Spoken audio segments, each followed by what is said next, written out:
할렐루야.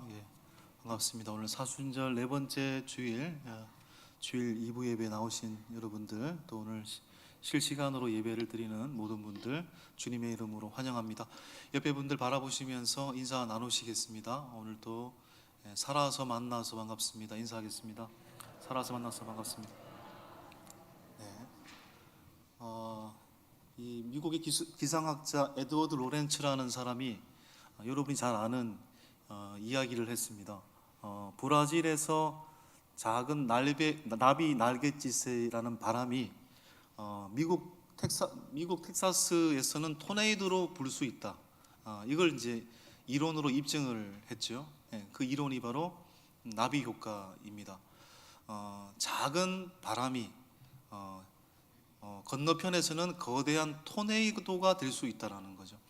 그러니까 우리의 삶도 마찬가지라고 생각합니다. 우리의 작은 기도가, 우리의 작은 헌신이, 우리의 작은 봉사가 아무것도 아닌 것처럼 보이지만 이것이 쌓이고 그리고 시간이 지나고 누군가를 거쳐 지나가면 거대한 영적 토네이도가 될 수 있다라는 원리가 되는 거죠.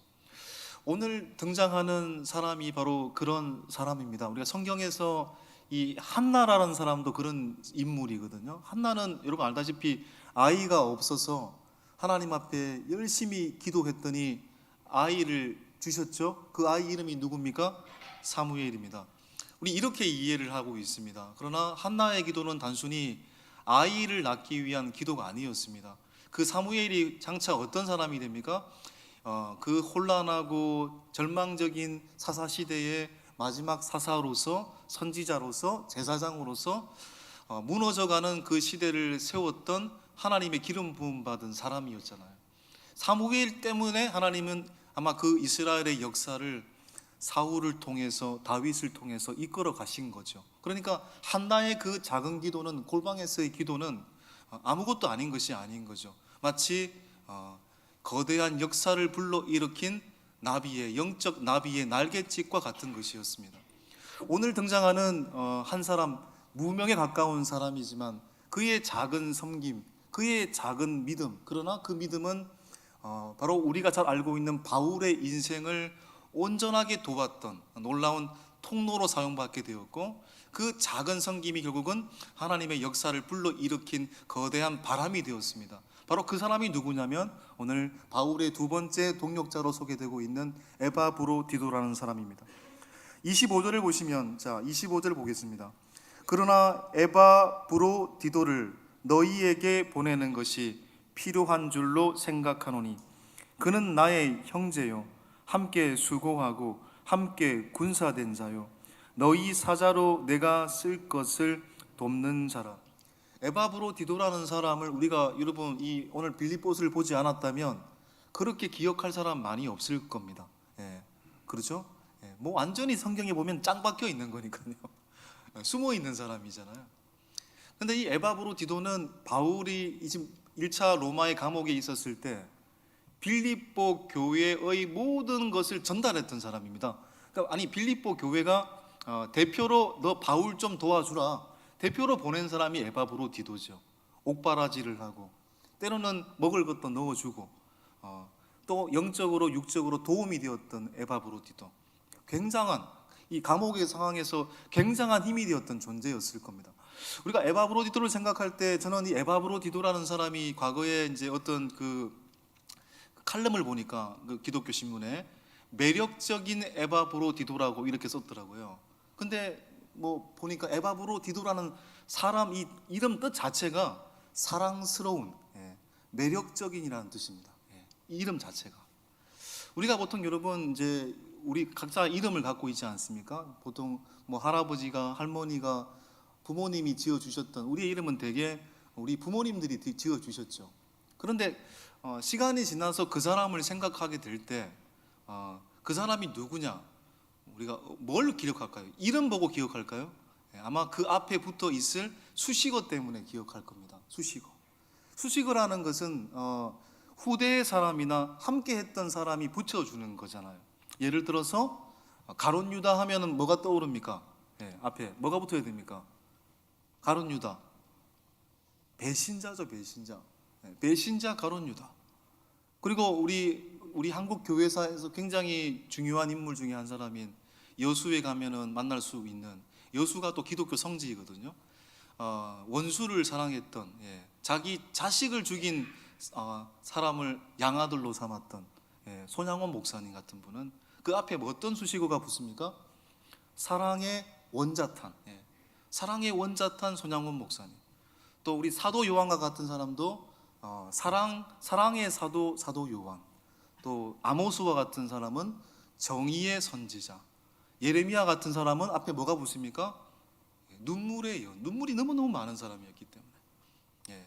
여러분의 이름 앞에 뭐가 붙을까요, 여러분? 근데 사람들은 그걸 기억하는 겁니다. 그걸 기억하는 겁니다. 뭐 다산 정약용, 다산을 기억하는 거거든요. 그러니까 여러분, 직분이 중요한 것이 아니고 그 직분 앞에 붙을 수식어가 중요한 겁니다. 직분은 교회가 주지만 그 수식어는 내가 만드는 거죠. 그 사람을 생각할 때 그 권사님 너무너무 신실한 분이셨어. 그 장로님 너무너무 사랑이 많은 분이셨어. 사람은 그걸 기억하는 것입니다. 그런 의미에서 저는 이 에바브로디도가 원래 이름이 에바브로디도가 아니었을 거라고 사람들이 추측을 하거든요. 그런데 나중에 이제 에바브로디도라는 이름으로 이렇게 성경에 적혀진 거예요. 제가 무명의 사람인데 그의 삶이 얼마나 매력적이고 얼마나 사랑스러웠으면, 주님 보시기에 얼마나 사랑스러운 인생이었으면 그의 이름 자체가 에바브로디도가 되었을까. 바울은 오늘 에바브로디도가 사랑스러운 매력적인 사람이라는 것을 이야기하고 싶은 것 같습니다. 어떤 사람이었길래? 바울이 소개하는 장면을 통해서 우리는 이 에바브로디도가 이름 그 뜻처럼 매력적이고 사랑스러운 사람이라는 것을 알게 됩니다. 25절을 보시면 첫째, 에바브로디도를 뭐라고 소개하고 있습니까? 바울은 나의 형제라고 소개하고 있습니다. 나의 형제. 여러분, 이 에바브로디도는 빌립보 교회의 일원이었기 때문에 여러분, 유대인이 아니고 당연히 이방인이죠. 마게도냐, 빌립보, 오늘날 그리스 지역에 해당이 되는 지역인데 이방인이죠. 바울은 그런데 유대인이잖아요. 근데 이 당시에 유대인은 이방인을 뭘로 봅니까? 지옥의 땔감으로 볼 정도, 그 정도로 낮게 봤습니다. 갈시했습니다. 멸시했습니다. 그런데 그런 유대인인 바울이 지옥의 땔감으로 여겼던 그 이방인 에바브로디도를 뭐라고 부르고 있습니까? 나의 형제라고 부르고 있습니다. 나의 형제라는 말은 헬라어로 아델포스, 이 형제란 말이 아델포스라는 말인데 이것은 어머니의 자궁이라는 의미입니다. 형제는 뭡니까? 어머니의 뱃속에서 나온 여러분 관계를 형제라고 부르는 거잖아요. 그 형제들이 친형제들이잖아요. 바울은 한 번도 에바브로디도를 만나본 적도 그 전에 없었습니다. 그런데 그가 오늘 그를 아델포스, 마치 하나님의 자궁에서 나온 나의 친형제라고 부르고 있는 거죠. 여러분, 우리가 교회에서 보통 남자들을 뭐라고 부릅니까? 형제님이라고 부르잖아요. 그리고 여성들을 뭐라고 부릅니까? 자매님이라고 부르잖아요. 저는 이제 사실은 교회에서 이렇게 불러도 괜찮다고 봐요. 그 실제로 이제 이단이긴 합니다만은 회중교회 위트니스리 워치만을 어떻게 보면 따르는 이 회중교회라는 교회가 있는데 제가 예전에 그 이단인 줄 모르고 어떤 그 사람을 따라서 한번 가본 적이 있습니다. 가보니까 30대 청년이 70대 어르신한테 자매님이라고 부르고 난리도 아니더라고요. 미친 거 아닌가 싶었어요. 이거 위아래도 없나? 이런 생각이 들었습니다. 그런데 나중에 그 뜻을 알고 보니까 맞는 거죠. 그게 우리가 왜 그 사람이 우리의 형제고 우리의 자매입니까? 앞에 뭐가 붙기 때문입니까? 주 안에서입니다. 교회에서 우리가 사랑합니다. 할 수 있잖아요. 그냥 사랑한다 하면 돌 맞을 수 있지만 그 앞에 뭐가 붙습니까? 주 안에서. 주 안에서 사랑합니다. 느끼하게 하지 않으시면 다 가능합니다. 그죠? 그러니까 여러분, 바울은 지금 에바브로디도를 주 안에서 나의 형제라고 부르고 있는 것입니다. 유대인인데, 그리고 바울은 엄청난 스펙을 가진 사람이고 세상적으로 보면 에바브로디도는 그 당시에 천시받는 직업을 가진 사람이었기 때문에 이건 불가능한 일이었거든요. 그런데 주 안에서는 형제가 되는 것이죠. 또 바울은 에바브로디도를 뭐라고 부르고 있습니까? 함께 수고한 자라고 부르고 있습니다. 이 함께 수고한 자, 이렇게 제가 보고 있는 그 온라인 성경 들어가 가지고 한 번씩 제가 이 설교 준비를 할 때 요즘 참 좋은 것 같아요. 예전에는 밑줄 치면서 이렇게 이 단어가 몇 번 나왔는지 이렇게 헤아렸는데 요즘에는 딱 치면 나옵니다. 사실은 너무 편하게 설교 준비를 하고 있어요. 근데 함께 수고한 자라는 말을 딱 치니까 13번 등장합니다. 성경에 13번 등장하는데 그 중에 바울이 12번을 사용했습니다. 이 말은 이 바울의 전용 용어입니다. 함께 수고한 자가, 여러분 다시 원어를 보니까 이 의미는 뭐냐? 동력자입니다. 바울은 에바브로디도를 동력자라고 부르고 있는 것입니다. 여러분 성경에서 최초로 동력자라는 이름이 어디에서 등장할까요? 처음으로 동력자라는 이름이 등장한 성경 구절이 어딜까요? 창세기 2장 18절 보면 등장합니다. 창세기 2장 18절 시작. 여호와 하나님이 이르시되 사람이 혼자 사는 것이 좋지 아니하니 내가 그를 위하여 돕는 배필을 지으리라 하시니라. 이 돕는 배필이 동반자, 동력자라는 의미인 것입니다. 히브리어로 에제르 크네그도라는 단어인데, 에제르 크네그도는 제가 주례할 때도 이 설교 시간에도 수십 번 얘기했어요. 세 가지 의미가 있어요. 돕는 배필은 반대하며 돕는 자다. 반대하며 돕는 자다. 나를 돕기 때문에 내가 옳은 길을 걸어가지 않을 때 아니요라고 말하며 나를 돕는 사람입니다. 두 번째는 도움을 주는 통로다. 다른 말로 찬성하며 돕는 자다. 나를 사랑하는 사람은 내가 잘할 때 더 잘하라고 격려해주고 위로해주고 세워주고 나를 찬성하면서 돕는 자입니다. 이게 돕는 배필입니다. 세 번째 의미는 뭡니까? 동등자입니다. 돕는 동등자. 이게 바로 동력자라는 의미가 되는 것이죠. 여러분 무슨 얘기입니까? 시대의 영성가 어거스틴은 이런 말을 했습니다. 여자가 남자를 지배하려고 했으면 여러분 남자의 머리뼈에서 여자를 취했을 것이다. 또 반대로 남자가 여자를 하인처럼 부리려고 했으면 남자의 발 아래에서 여자를 취했을 것이다. 근데 여자는 어디에서 취했습니까? 옆구리에서 취했잖아요. 참 신기합니다. 여러분 외로울 때 뭐가 시리다고 얘기합니까? 여러분 옆구리 시리다. 이거 믿는 사람이나 안 믿는 사람이 똑같이 표현을 해요. 이게 맞는 거거든요. 왜 옆구리에서 취했을까요? 동반자가 되게 하기 위해서, 동등한 돕는 자, 동등한 동등자, 동력자가 되게 하기 위해서 옆구리에서 취했다라는 거죠. 자, 계속해서 말씀을 드립니다만 삼위일체이신 하나님을 믿는다라는 건 그래서 너무너무 소중한 것입니다. 왜 하나님이 삼위일체 하나님이라고 말씀하셨을까? 왜 삼위일체이신 하나님으로 나타나셨을까? 우리에게 머리 아프고 다 이단으로 빠지라고 해서 삼위일체 하나님이라는 교리를 끄집어내신 걸까? 절대로 그렇지 않습니다. 여기는 분명한 의미가 있잖아요. 우리가 삼위일체 하나님을 교리적으로 여러분 이해하고 설명하려고 하면 안 됩니다. 그럴 필요도 없고요. 단 한 가지 이유 때문인 겁니다. 성부, 성자, 성령이신 그 하나님은 뭡니까? 상호 내주하면서 서로를 세워주면서 하나님의 역사는 상호 보환, 상호 내주 속에서 역사하신 것처럼 하나님도 그렇게 역사하셨다면 우리도 상호 내조하고 상호 보완하고 세워주고 위로하고 격려하면서 서로를 세워주면서 살아가라는 의미에서 우리에게 삼위일체이신 하나님으로 나타나신 거잖아요. 다시 본문으로 돌아가서 바울과 에바브로디도는 동력자, 인종도 다르고요, 경험한 것도 다르고요, 나이도 다르고요, 믿기 전에는 종교도 달랐습니다. 그런데 지금 바울은 함께하며 그를 동력자라고 불렀습니다. 여러분 사람이 힘들 때 나를 도와주는 사람이 더더욱 기억에 남는 법이잖아요. 이 감옥에서 누가 나를 옥바라지하고 있습니까? 지금 에바브로디도잖아요. 얼마나 감사합니까? 저도 이제 그런 것 같아요. 저는 다른 건 기억이 잘 안 나는데 제가 군에 있을 때 면회 온 사람 다 기억하고 있습니다. 우리 어머니, 아버지 안 오셨습니다.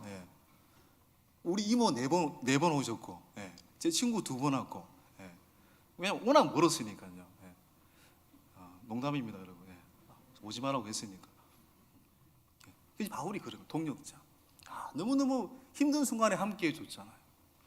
그리고 이 동력자라는 것은 무슨 얘기입니까? 또 어떤 의미입니까? 자신의 수준까지 높여주는 거거든, 바울이. 너는 나와 똑같아. 저는 항상 이게 어른이 아이한테 이야기를 할 때 아이의 눈높이에서 말하는 어른들 보면은 참 이게 너무 좋아 보이더라고요. 그게 마치 하나님이 이 땅에 예수님으로 오신 그 모습이 딱 연상이 됩니다. 우리의 눈높이에서 우리를 사랑하시기 위해서 예수님이 이 땅에 오신 거구나. 우리가 이 교회 공동체 속에서 어떤 교회 생활을 할 때, 신앙생활을 할 때 정말 어떤 사람을 여러분 높여준다라는 건 다른 의미가 아닙니다. 그를 나의 동력자로, 나의 눈높이의 동력자로 삼는다라는 겁니다.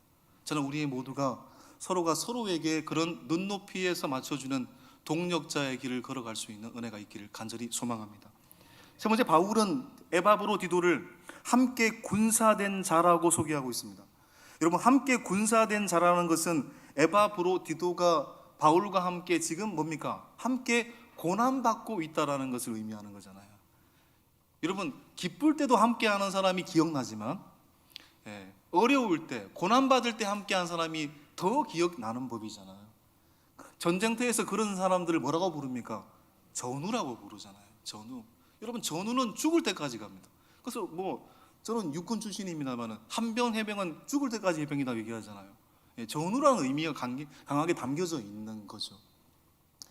이 전우는 뭡니까? 전쟁터에서 수통이 하나 남아 있으면 여러분, 소대원이 그걸 함께 나누어 마시는 겁니다. 그게 전우입니다.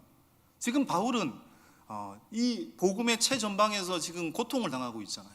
그런데 그 고통 속에 에바브로디도가 함께 고난받고 있는 거잖아요. 그러니까 바울은 에바브로디도를 생각할 때 나와 함께 군사된 자요 전우라고 부르고 있는 거예요. 네 번째, 바울은 에바브로디도를 25절 마지막에 보면 뭐라고 소개하고 있습니까? 쓸 것을 돕는 자라. 쓸 것을 돕는 자다. 이 말은 제사장이다라는 말이에요. 제사장이다. 그는 참 제사장이다. 빌립보서 4장 18절을 한번 볼까요? 빌립보서 4장 18절 시작. 내게는 모든 것이 있고 또 풍부한지라 에바브로디도 편에 너희가 준 것을 받음으로 내가 풍족하니 이는 받으실 만한 향기로운 제물이요 하나님을 기쁘시게 한 것이라. 아멘. 바울은 빌립보 교회에게 너무너무 감사했거든요. 왜요? 자기를 위해서 헌금을 마다하지 않았습니다. 내가 어려울 때 나에게 후원금을 보내줬고, 여러분 그 감옥에서도 여러분 먹어야 살 수 있는 거잖아요. 바울은 신이 아니잖아요. 먹어야 살 수 있는 사람인데 좋은 거도 먹고요, 도가니탕도 먹고, 여러분 곰탕도 먹고, 육회도 먹고, 한우도 먹고, 그래야 살 수 있는 거니까 누군가가 도와줘야 되는 거잖아요. 여러분 그렇죠? 영치금도 또 더 많이 줘야 더 건강하게 살 수 있는 거잖아요. 근데 빌립보 교회가 바울에게 그랬다는 겁니다. 그리고 그 빌립보 교회가 준 헌금을 전달한 사람이 누굽니까? 에바브로디도입니다. 바울은 지금 얘기하고 있는 거예요. 빌립보 교회가 보낸 그 헌물이 마치 향기로운 제물이다. 하나님께 정성스럽게 헌금한 것과 같고, 그 헌물을 전달한 에바브로디도는 마치 참된 제사장과 같다라고 표현하고 있는 것입니다. 여러분, 우리가 교회에서 헌금을 드리든, 우리가 어떤 봉사를 하든, 우리가 어떤 일을 하든, 회사에서 일을 하든, 우리는 어떤 사람들입니까? 하나님께 올려드릴 만한 향기로운 제물이고, 또 하나님 앞에 참된 제사장들이 되어야 되는 것입니다. 우리가 교회에서도, 저는 이게 항상 예전에는 이렇게 생각을 했습니다. 근데 어거스틴의 이 두 왕국 이론, 이것을 접하고 난 뒤부터는 제가 좀 생각을 잘못했다는 걸 알게 됐어요. 교회에서 열심히 신앙생활 하는 사람은 회사에서도 참된 예배자가 되어야 되잖아요. 참된 예배자가 되는 게 뭡니까? 회사 가서 교회 일을 하는 걸까요? 회사 가서 여러분 교회 일 가지고 가서 하는 걸까요? 업무 시간에 여러분 눈치 보면서 성경책 보는 걸까요? 아닙니다, 여러분. 업무 전에 성경책을 보고 시작하는 것은 맞는 거죠. 근데 업무가 시작이 되면 뭘 해야 됩니까? 열심히 일을 해야 되는 겁니다. 인정받을 만한 일을 해야 되는 것입니다. 최선을 다해야 되는 거예요. 그게 예배입니다. 거기서는 그게 정말 하나님 앞에 향기로운 제물로 살아드리는 것이고, 학생은 학교에서 그 순간 열심히 공부하는 게 예배인 겁니다. 지금 그런 거죠. 우리가 어디에 있든지 하나님 앞에 참된 제사장, 에바브로디도가 그랬다는 얘기입니다. 에바브로디도가 그는 언제나 내 쓸 것을 돕는 자, 하나님께 향기로운 제물이고 제사장과 같은 사람이다.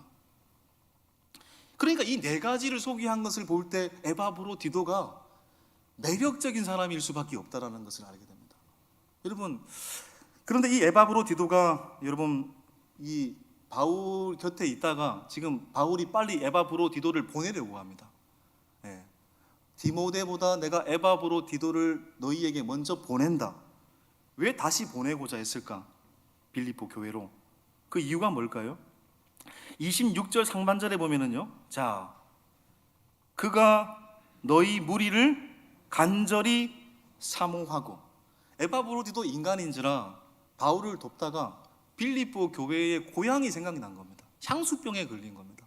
그러니까 저도 이제 가끔씩 이렇게 가끔씩 어머니 뭐 보고 싶을 때 한두 번 뭐 1년에 보니까 아유 뭐 때려치우고 고향 내려갈까? 예. 이런 생각 많이 듭니다. 향수병이죠. 예. 그때가 그립고 또 어머니가 이게 뭐 주시는 그 반찬이 있거든요. 그거 딱 먹으면 아이고 이거 어머니 곁에 가서 먹어야 되는데 이런 생각도 들고, 지금 에바브로디도가 그런 향수병에 걸렸기 때문에 바울이 그걸 캐치한 겁니다.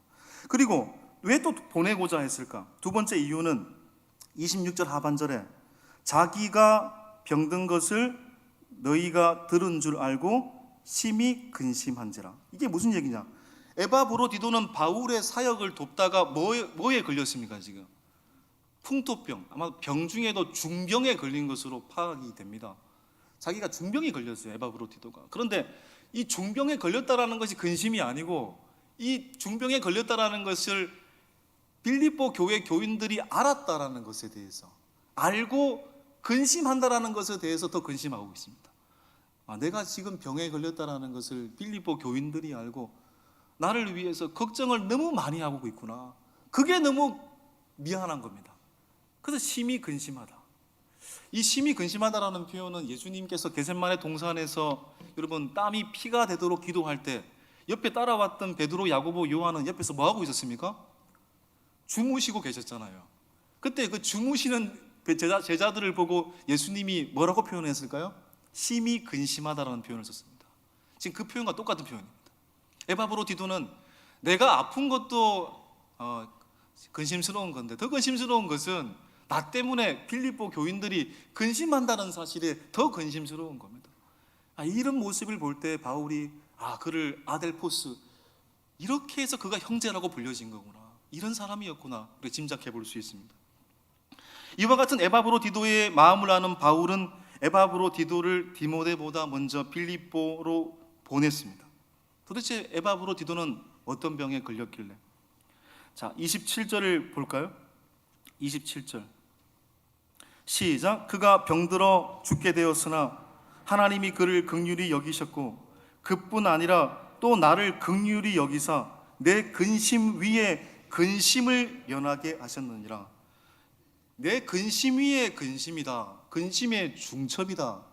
저는 제가 살았던 마을은 앞에 한 20m 바닷가니까 태풍 때문에 굉장히 고생했던 마을입니다. 사람이 죽기도 했고요. 그런데 태풍이 불 때면 파도가 밀려오잖아요. 마치 우리 집을 삼킬 만한 파도가 밀려올 때, 태풍이 칠 때는 파도가 딱 치면서도 그 위에 또 파도가 칩니다.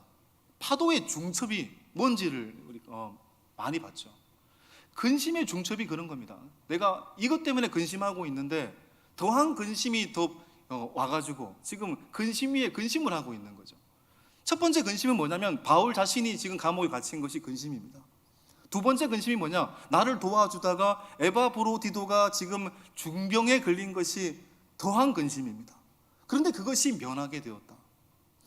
여러분, 에바브로디도는 오늘날도 표현하면 의사도 포기한 중병에 걸렸습니다. 그런데 그런 상황에서 하나님의 긍휼하심으로 기적처럼 살아나게 되었다. 그래서 면하게 되었다. 여러분, 에바브로디도는 쉽게 말해서 몸에 병이 들 정도로 예수 그리스도에게 올인한 사람이었다라는 겁니다. 이 정도로 해야 될까? 그런 논란이 있을 수는 있으나 그만큼 순수했던 사람이었다는 겁니다. 자, 보십시오. 30절을 보시면 시작. 그가 그리스도의 일을 위하여 죽기에 이르러도 자기 목숨을 돌보지 아니한 것은 나를 섬기는 너희의 일에 부족함을 채우려 함이냐. 여기 에바브로디도를 표현할 때 자기 목숨을 돌보지 아니했다라고 표현하고 있습니다. 자기 목숨을 아니했다, 돌보지 아니했다. 예수 그리스도라는 최고의 가치에 목숨을 걸었다라는 말이죠. 여러분, 이 자기 목숨을 돌보지 않았다라는 말은요, 도박용 용어입니다. 무슨 얘기냐면, 우리가 뭐 도박을 하셨던 분들은 아시겠습니다만은 최고의 패가 들어오면 어떻게 됩니까? 여러분, 가지고 있는 칩이나 돈을 다 걸잖아, 올인하잖아요. 여러분, 최고의 패가 들어왔다는 것을 확인하면 나의 모든 전 재산을 걸겠죠, 쉽게 말해서. 도박해가지고 돈 번 사람 제 주위에는 보지 못했어요. 다 망해버렸습니다. 도박은 을신도 하지 않으셔야 됩니다. 아무튼 돌보지 아니한다라는 것은 도박과 같은 모험이라는 겁니다. 즉 에바브로디도에게 예수님은 자신의 삶에서 만난 최고의 패이고, 그 최고의 패인 그분에게 전 삶을 걸어도 전혀 아깝지 않고 그것이 절대적인 승리의 길이라는 것을 굳게 믿고 있었던 거죠. 그런 확신이 있었기 때문에 에바브로디도는 자기 목숨을 돌보지 않을 정도로 자기를 예수님께 던진 겁니다.